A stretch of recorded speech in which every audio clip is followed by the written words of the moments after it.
Hello class, welcome to part one of two parts in which we're going to cover the first 7 problems of the exam 2 review, which you can find on the course Moodle page. Um, the, the other problems I'll maybe briefly discuss at the very end of part 2. But for now, the way this is going to work is first I'll give you some upfront information that you probably want to remember. And then I'm just going to go through the setup of the integrals, and then in these first couple, I will help you draw the picture as well.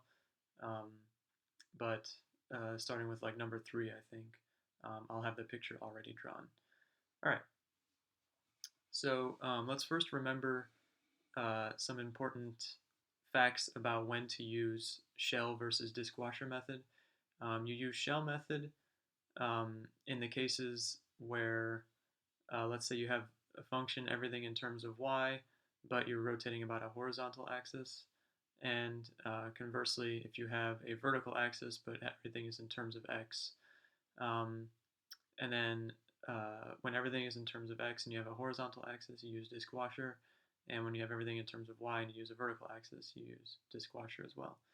Okay, and now for those of you that have attended virtual office hours, you'll probably notice that I've written at least this one for disk washer multiple times before.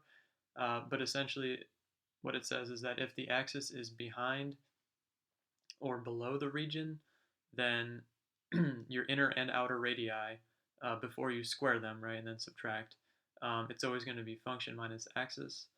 And then if the axis is in front of or above the region, then the axis comes first. So each of the inner and outer radius values is going to be axis minus whatever function you're using.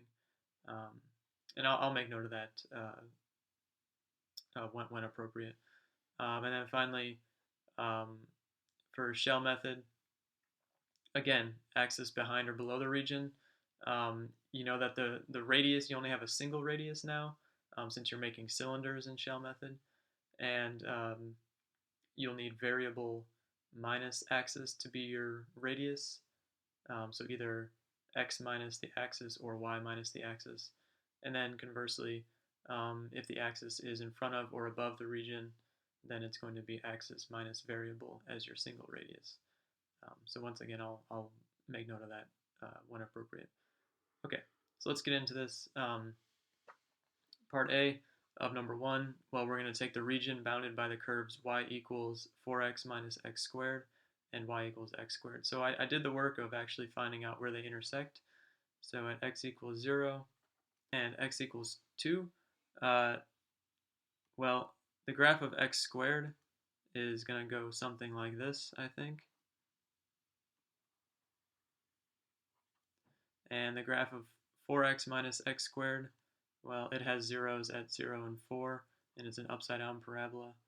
So it's going to look something like that. And so really we just have this narrow sliver here.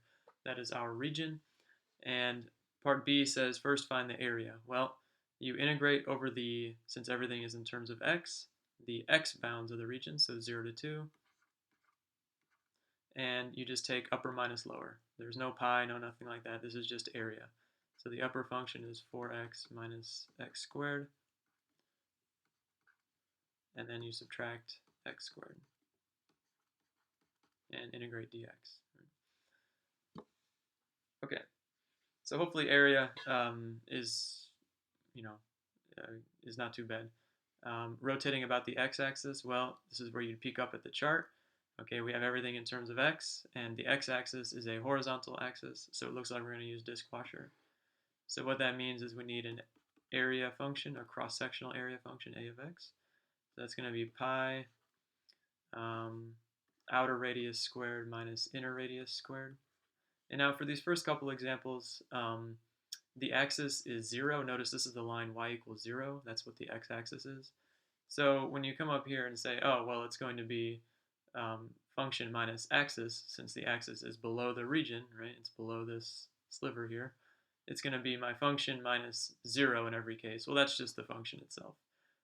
And so what forms the outer radius? Well, it's the graph of 4x minus x squared. and x squared is forming the inner radius. And so then you would just integrate this from 0 to 2.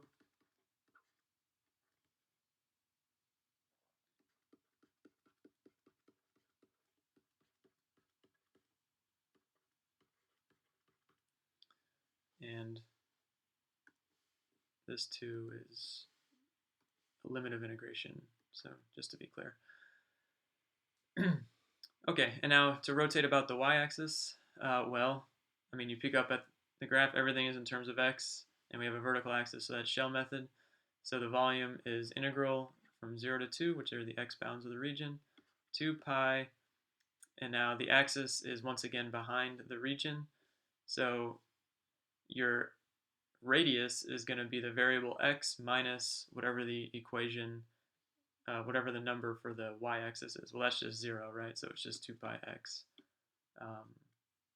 and then upper minus lower. So 4x minus x squared minus x squared dx. Okay, coming down here. Let's suppose now the region is in the first quadrant, and we want it to be bounded by the graphs of y equals 1 minus 2x squared and y equals x. So 1 minus 2x squared, well, that's going to be, let's say this is 1 here.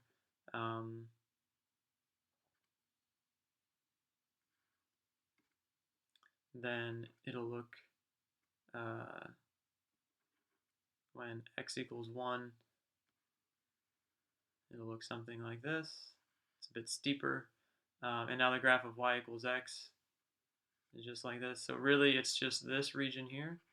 Notice they also intersect back here, but we're not worried about that because we're only worrying about the first quadrant. So it'll be 0 to some number, and that number, well, when you solve it, you get the two places where they intersect, x equals 1/2 and x equals minus 1. We don't care about this minus 1 here since we're just going from 0, which is where the first quadrant starts, and now to 1/2. Okay, so the area, well, you just integrate 0 to 1/2, upper minus lower, dx. So upper is 1 minus 2x squared. Lower is just x, and then the variable is x, so do dx. Now we're going to rotate about the y-axis. Well, that's everything is still in terms of x, and we have a vertical axis, so this is shell method. So we integrate from 0 to 1/2, 2 pi x once again, upper minus lower.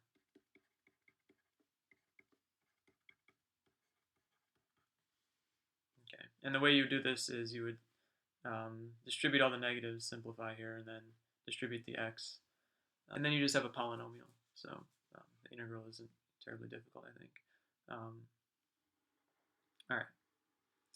So now we'll just get through maybe number 3 just to keep this video short, and then 4 through 7 we'll do in the next video.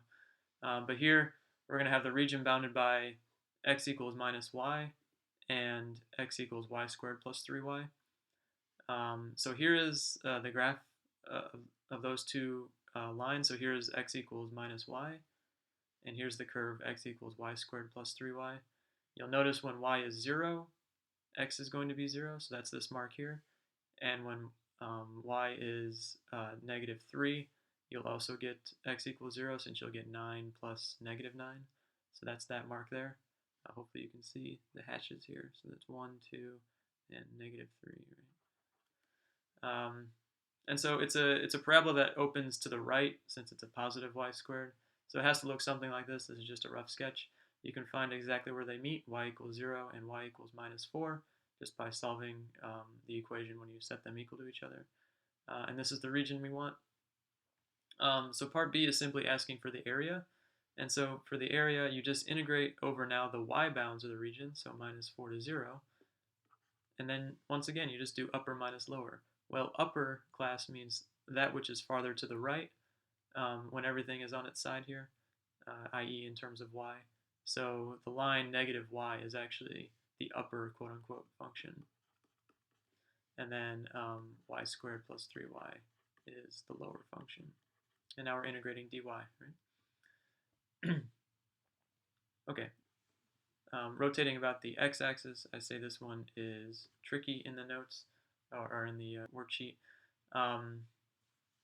So I don't think it's too tricky to decide which method you need. Notice we have a horizontal axis and everything is in terms of y. So this should be shell method, right? So it's going to look like integral minus 4 to 0, 2 pi, and now we're going to need a radius here, and then we multiply by upper minus lower. Oh, well, we already know what that is. So the tricky part is actually determining what the radius is. So let's go back to our remark way up above.